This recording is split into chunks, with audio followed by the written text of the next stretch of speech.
everyone, and welcome to the Burgess Podcast, the show where we are opening up conversations about life at sea, discussing hot topics within the industry, as well as offering mental health support and promoting well-being for crew. We also have our very own in-house recruitment team, so if you or anyone you know is currently looking for a new position, please send your updated CV to recruitment@burgessyachts.com or check out our recruitment posts on Instagram @Burgess Yacht Crew. Hi everyone, it's Lorena here and welcome to the next in our series on equality, diversity and inclusion. Today we're talking about gender equality, and to help us navigate this massive topic, I am really thrilled to welcome back Jenny Matthews from She of the Sea. Hey Jenny, it's lovely to see you again. How are you? Hi Lorena, thank you so much for having me back. Yeah, been really big year so far, and just really excited to be continuing these conversations with you guys and sharing about some of my favorite topics. So thank you. We were having a chat the other day about gender equality, and I think we both said that the hardest part of today's podcast is going to be keeping it within the time limit. It's such a huge topic. So today's focus is to start the conversation about gender equality, and specifically in super yachting, and what it means, why gender awareness is important for our progress towards equality and freedom from discrimination, and why it's okay to make mistakes, so long as they're honest, as long as you show respect and you learn from the experience. Which, Jenny, is a good place to start. Why is it important that we're talking about this? Why does it matter?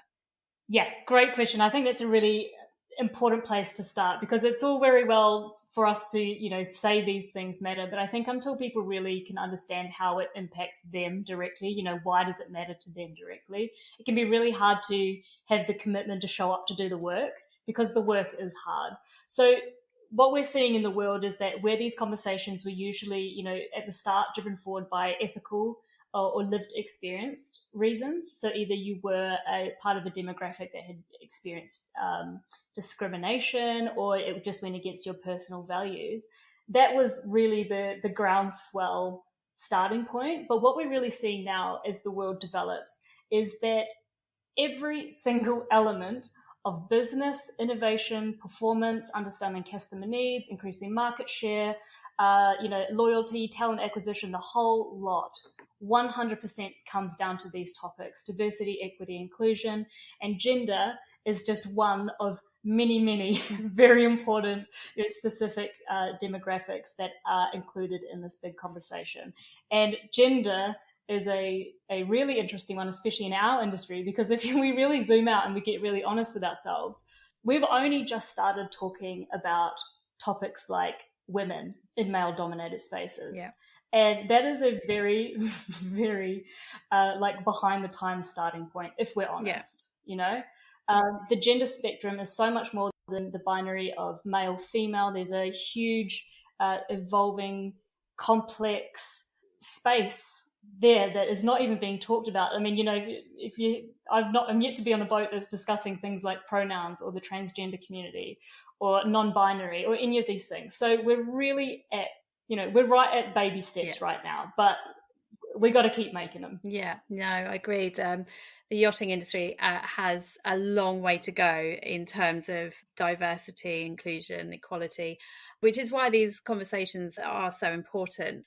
With regards to gender equality and gender identity, we're going to be talking terminology that not everyone's going to be familiar with. And that in itself can lead to confusion or lack of confidence when talking about these subjects. So that's why it's important that we are all educating ourselves, isn't it?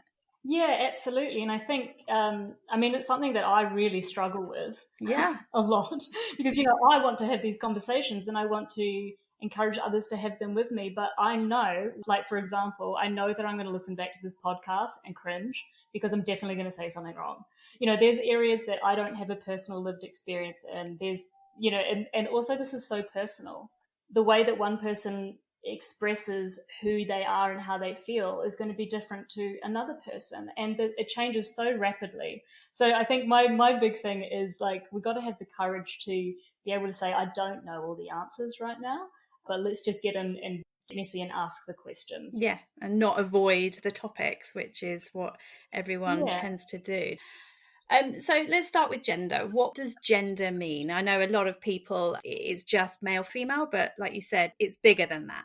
Yeah, absolutely. So gender is huge, and there's an ongoing basically discussion in the world between the difference between gender identity, sex, sexuality, and how these all interplay with each other. So I actually really hesitate to give like a concrete answer, because it really depends on who you talk to and what books you read, etc. But essentially, when we're talking about gender, we're talking about the full spectrum: male, female, non-binary, cisgender, transgender, gender expression, gender identity, all these topics. And yeah, I will be the first one to say, if we were going to go into every single one of these, the whole podcast would just be about definitions. But I think the important key takeaway here is that it is not male, female. Yeah.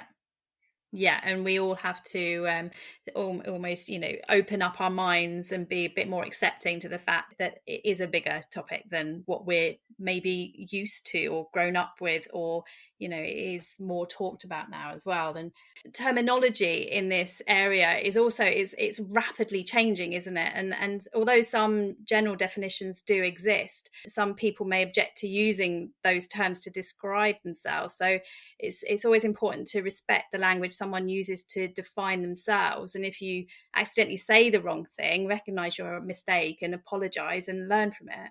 Yeah. And do you know what? Quite often the best thing that you can do is just ask, which is a scary thing to do sometimes, and this is a journey that's been really personal for me and with She of the Sea as well, because, She of the Sea is, by definition, it's a gendered space. But when I really look at the ethos of our space and what we're trying to do, is we want it to be an inclusive environment that extends to non-binary, female presenting, the whole spectrum, transgender, everything there, that people that are experiencing the same challenges, like that's an open space. So we've really been working on our messaging and doing the work ourselves as well, and trying to create a space where all the people that are experiencing the same challenges can feel welcome and included. So I'm the first one to put my hand up and say it is a journey. Yeah, but ultimately the goal is it's about showing respect and making people feel safe, creating environments that are safe for people to talk about these subjects without fear. Yeah. So the topic as a whole that we're talking about today is gender equality. What do we mean by equality? What isn't equal?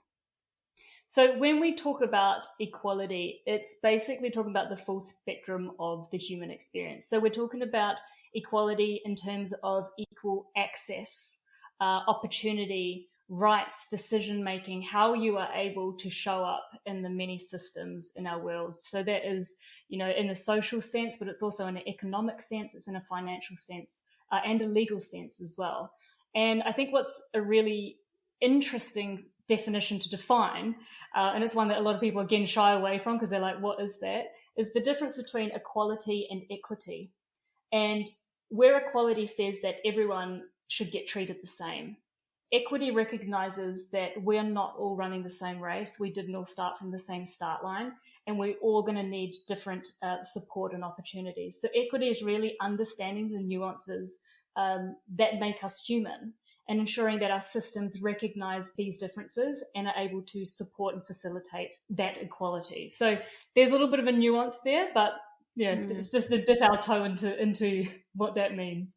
Yeah, it's just about people having the same chances in life, isn't it? Regardless of how they identify gender-wise. It's having the same training opportunities, the same promotional opportunities, the same salary rights.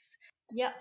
And it even starts in things like, we're going to talk about it in a moment, but when we talk about things like the aspiration gap and the opportunity gap, is, when we talk about discrimination and things that destroy equality, these can be internal and external factors based on social conditioning of our world. Like when we've got all the different little genders, 3 to 8 years old, how do they think about themselves? How do they think they can show up in the world? What opportunities do they feel are available to them? What are their confidence levels? All of these things start from a really young age, and they all impact how equal our world is. Yeah. Gosh. Again, massive topic. Yes, that's what I was just thinking. We could almost do a podcast just on each these little subsections, couldn't we? Yes, absolutely. But like we said earlier, this is meant to be just an introduction to some of the terminology. So one that I really love reading about because, psychologically, it's just incredible how much of an impact this has on our lives from such a young age is stereotyping, gender stereotyping. How as children we are, almost assigned roles in society about how we're expected to act, speak, dress, behave, depending on our gender. And, there are the 4 basic kinds of gender stereotypes: personality, domestic behaviors, occupations, physical appearance. I mean, honestly, I can't believe it's still a thing that, girls are meant to wear pink and boys are meant to wear blue. And, how does this affect gender equality? Oh, it's everything. It's a starting point, really. And I think what's really fascinating is when you dive into the history of this, like I mentioned to you, this fantastic book called The Gendered Brain. The world has been obsessed with finding out the difference between men and women in our brains. And this is before the rest of the gender spectrum came into it. So we'll just talk in the binary because that's what it's talking about at the moment. And, they've been trying to study this from like the differences in weight and size and, cranial knobs, the difference of, being able to work out, why women shouldn't have, certain opportunities, should stay in the kitchen, should stick to child rearing, and why they shouldn't be showing up because actually they're not fit to. This has literally been conversation since the 50s. And basically everything's been debunked. And now where we sit now in 2022, it's unquestionable that as humans, we have a plastic brain. And when we talk about characteristics being assigned to genders, that 100% comes down to conditioning. So when we say that women are more empathetic or men are more aggressive, that is because they have been told that they are since the day that they drew their first breath on this planet. So we're really able to look at the research now and the diagrams and, all of this incredible science that's actually saying it's what you focus on, you will become. Yeah. And that's really where we sit today. Wow. And do you think we've moved any further forward? You say, this has been studied since the 50s, but have we moved any further forward, do you think?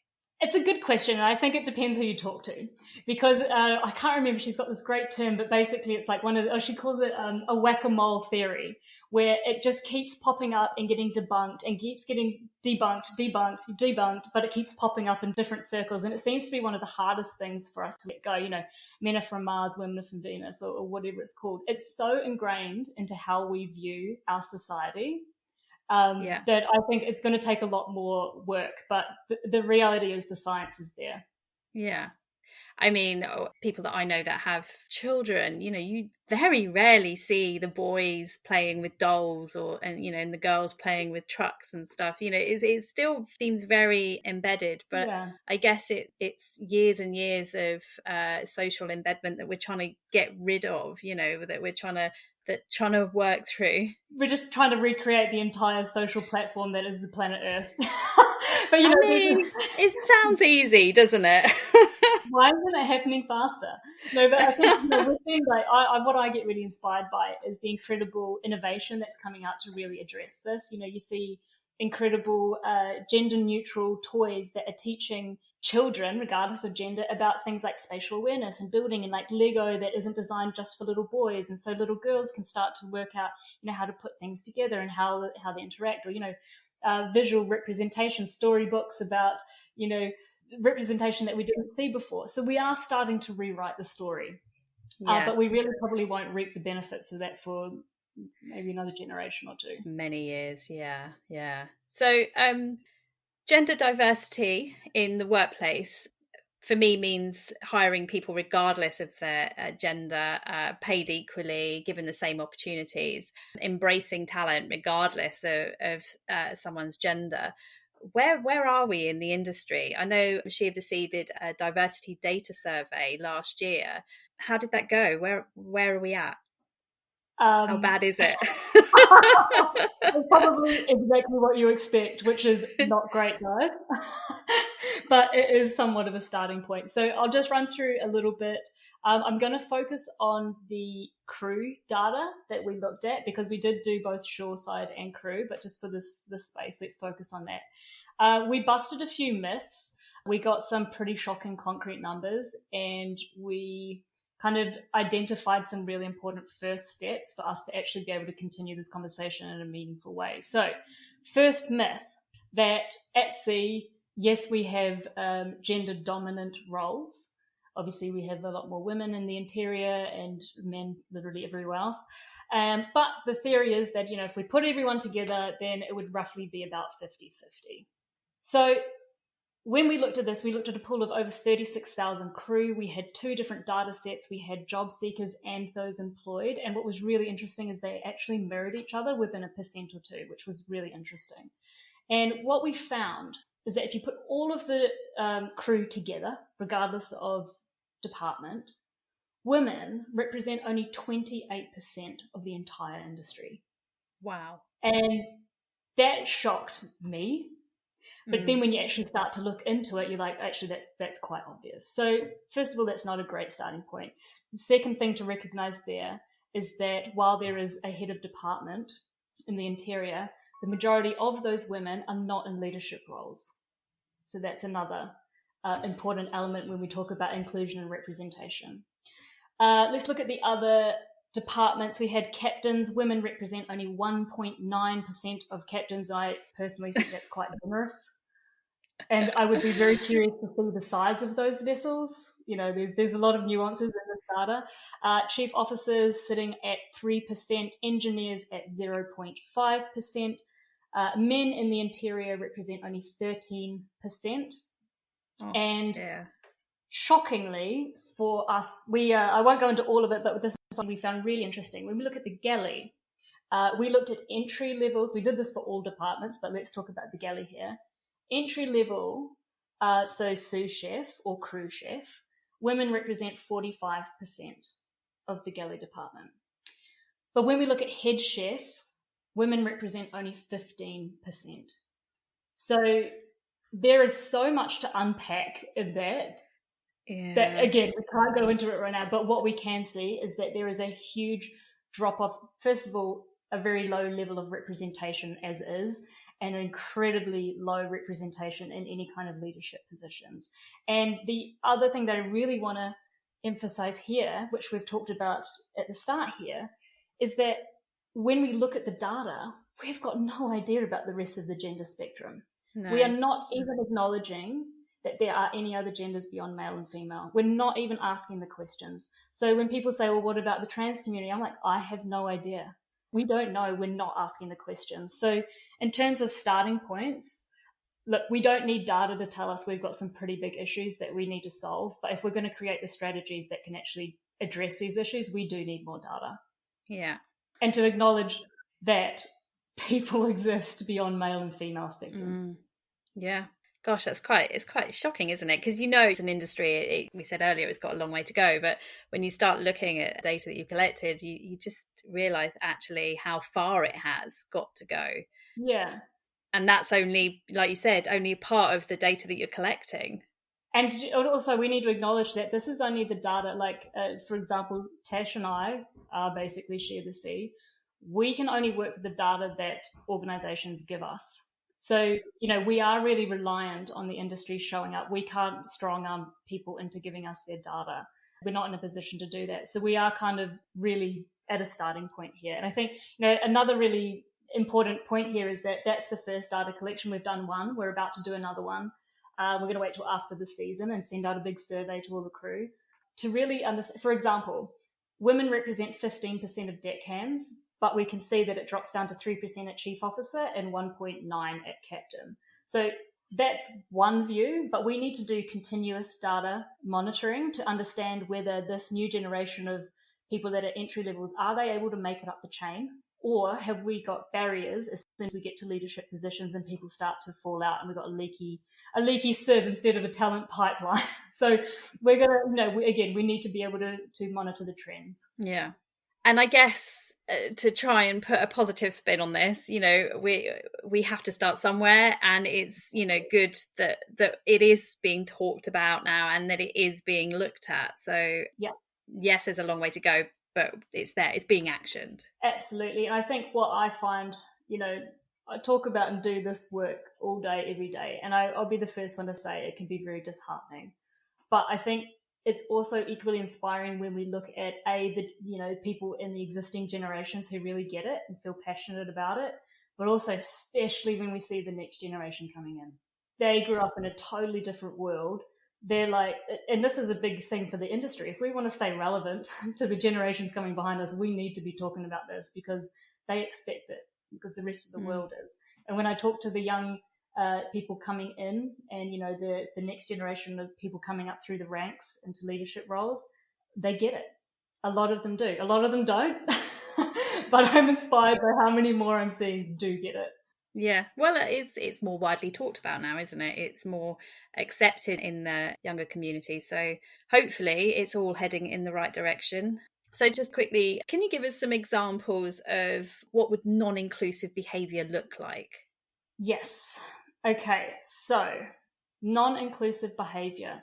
Let's get to really specific stuff because that's something that we can all actually identify and recognise. So I think beyond overt exclusion and discrimination, which absolutely happens, but I would like to think, know what that looks like. There's more subtle elements that build this out. It's not always going to be a no women in the bridge, which does happen, or you can't talk at this meeting and we're not going to listen to what you're saying. So that overt stuff does happen. But what we want to start looking at when we look at barriers to inclusion is things like inclusive language. And if we put that into a practical sense, looking for a captain, he must be. Yeah. Things like this. And that really feeds into our unconscious bias. It blocks out a whole talent pool. I would say 9 out of 10 women would still apply because that's what we have to do. But, these are the little subtle nuances. It's things like visual and verbal representation. And that looks like, I don't know what the last yachting conference you went to, but how many women did you see on stage? Yeah. It's shocking. Chris, who's writing the opinion pieces? Who's being presented as the expert in their field? Beyond pieces about women and yachting. We can write about women in places other than being women. They can be professionals as well. So, these are all things that feed into the stereotypes, develop, who feels like they belong, who feels like they can be included. It's things like who gets to be involved in decision making, who gets to talk, who gets to be heard. One of the big points when we talk about diversity and pulling up another chair to the table is that it's one thing to pull another chair to the table, but if nobody listens to what that person has to say when they're sitting in it, you may as well not bother. Yeah. So this is all about creating the safe spaces in our workplaces where people can show up and feel like they are able to express their experience, their ideas. There can be any kind of discriminatory behaviors like belittling, undermining. Yeah. All these things. We've all experienced them. We've all seen them. I feel like I could just keep going forever, so tell me to stop. No. It's like you said, there's so many areas to look at. Job ads, job titles, positions. When you see an ad for a stewardess, when because that's the common term, and actually it could just be a stew, because obviously you can get male stews. So yeah, it's looking at all areas. So let's finish on a high.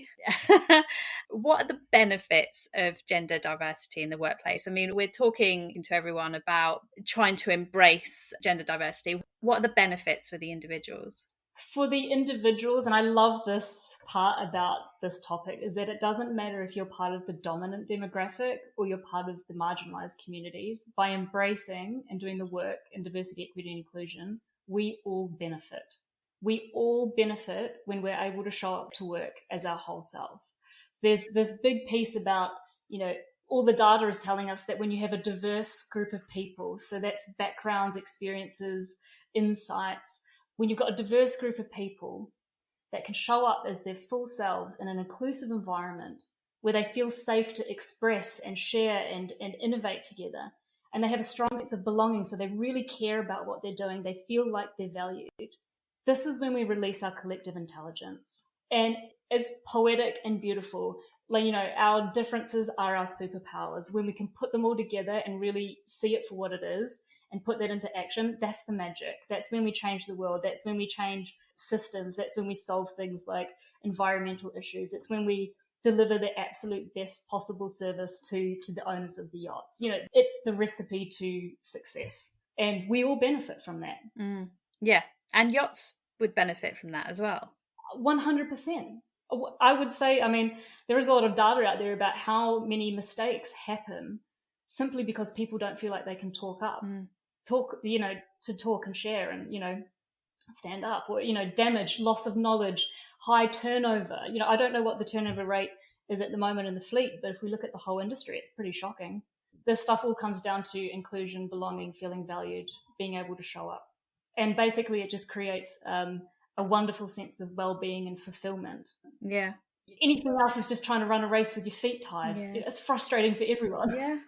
Yeah. It's a culture of embracing, like you said, embracing differences and embracing talent, you know, and everyone brings something to the table.